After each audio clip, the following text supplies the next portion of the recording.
Hello! So we are now 5 episodes into House of the Dragon Season 2. I didn't end up posting reviews for the last 2 episodes because between work and being ill, I felt deader than Robb Stark after his uncle's wedding. Too soon. However, I am feeling a lot better now, and I'm ready to talk about our favorite dragon show. Okay, well, our second favorite dragon show, early Game of Thrones, is better. You can't beat the original. So I think for episodes 3 and 4, I might just do videos talking about key moments from those episodes instead of like full reviews. I haven't decided yet.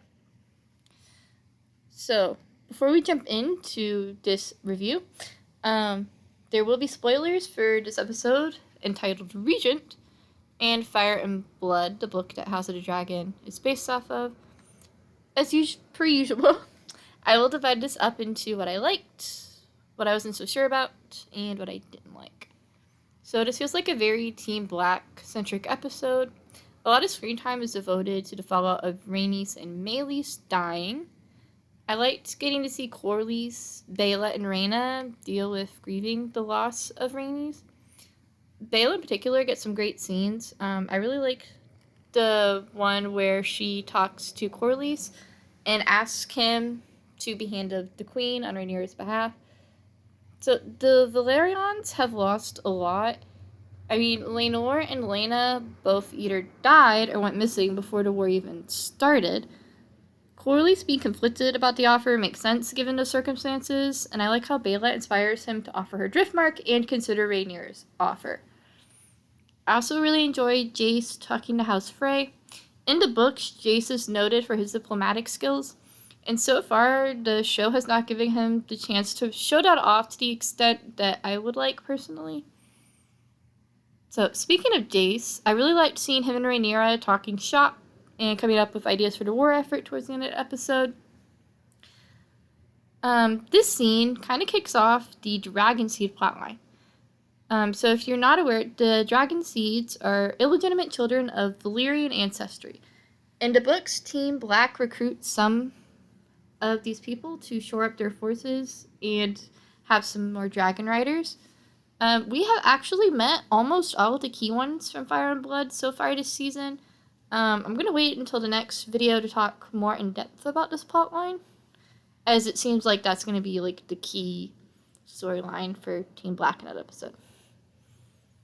We get to see more of Daemon at Harrenhal.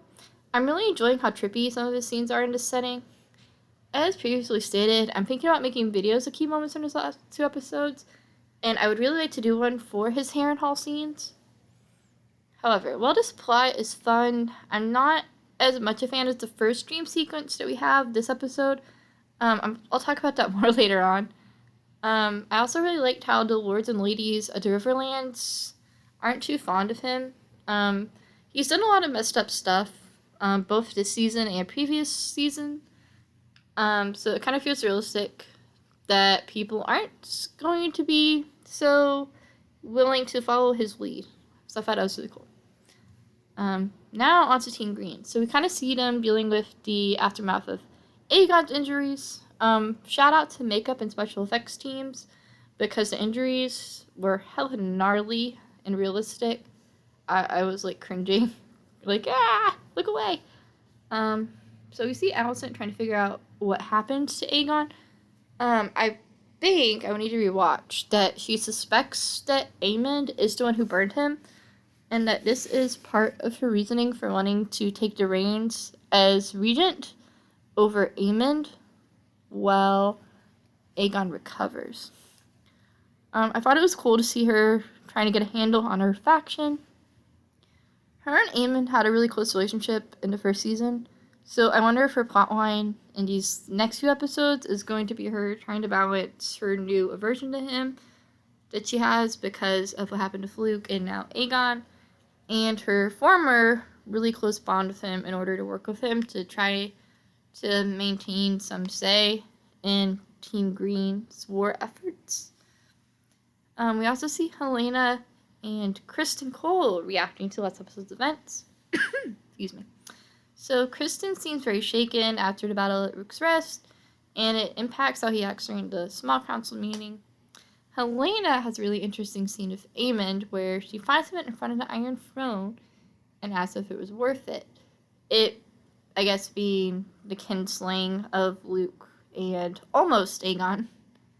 I remember seeing somewhere that Aemond will work out that Helena is a dragon dreamer, so this may be the start of that plotline. I'm not sure. It'll be really cool though.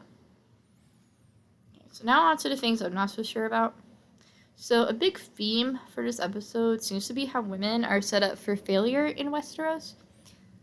We see both Alicent and Rhaenyra struggle during small council meetings due to men perceiving them as weaker.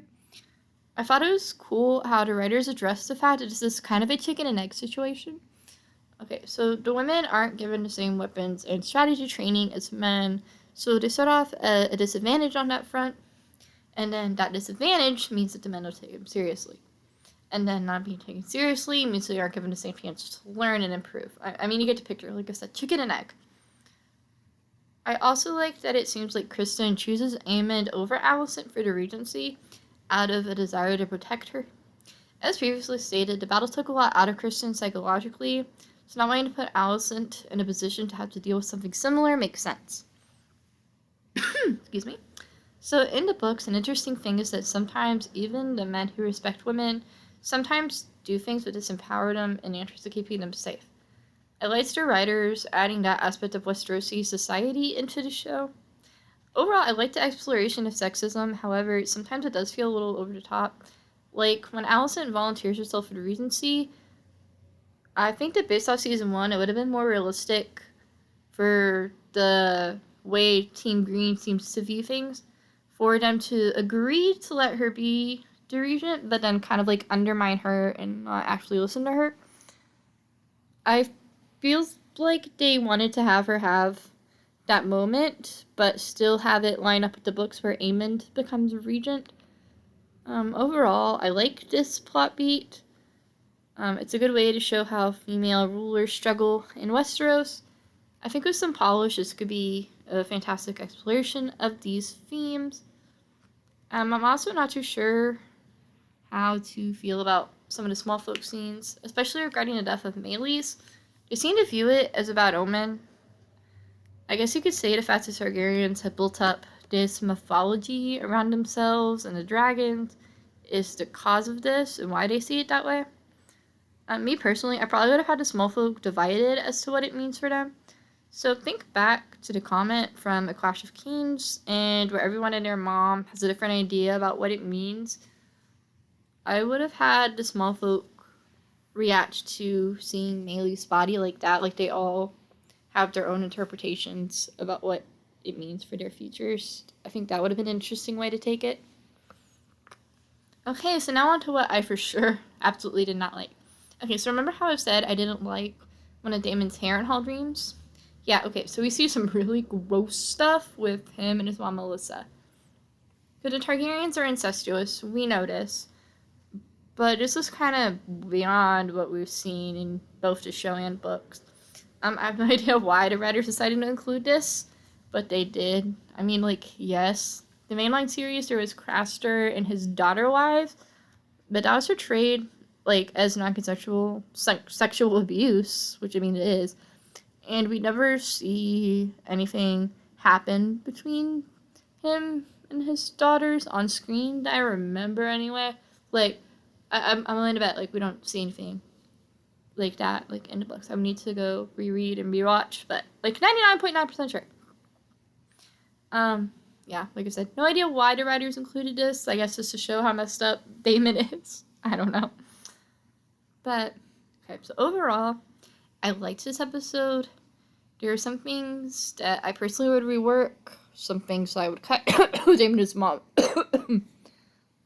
This was still overall fun to watch, though. I'm looking forward to what comes up next. Like I said, they're setting up the Dragon Seed plotline to be, like, the next episode's big topic, so that should be fun. Overall, I would give this episode a solid 6 to a light 7. Please remember to like, comment, and subscribe. Bye!